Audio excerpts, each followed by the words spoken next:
গহপুৰৰ তেলৰ চুঙা বৰিত 14 বছৰীয়া কাকুমণি বৰুৱাৰ সাহসিকতা। নদীৰ বুকুত প্ৰায় 2 কিলোমিটাৰ সাঁতুৰি উদ্ধাৰ কৰিলে এটি গুৰুতৰভাৱে আহত হৰিণক। কাজিৰঙা 6ষ্ঠ সংযোজনৰ দিশৰ পৰা হেলেম নদীত উটি আহিছিল পহুটো। প্ৰথম অৱস্থাত নাৱেৰে গৈ নদীৰ বুকুত সাঁতুৰি পহুটো উদ্ধাৰ কৰিবলৈ সক্ষম হয়।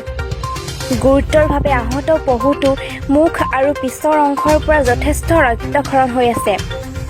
কিশোৰজনে বন বিভাগক খবৰ দিয়াত ততাতৈয়াকৈ বন বিভাগৰ লোক উপস্থিত হৈ পহুটিৰ চিকিৎসা ব্যৱস্থাৰ বাবে লৈ যায়। কণমানি যুৱকজনৰ সাহসিকতাৰে পহুটিৰ জীৱন দান দিয়াত স্থানীয় লোকসকলে সন্তুষ্টি প্ৰকাশ কৰে।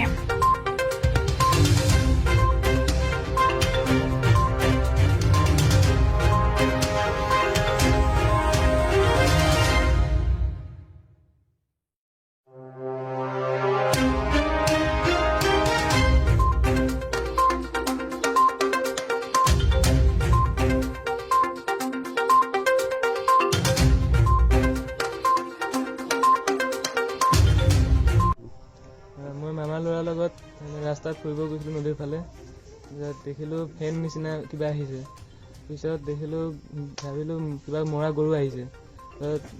আহিলোঁ হঠাৎ মুখখন দেখিলোঁ, দেখিলোঁ এইটো পহু হয়।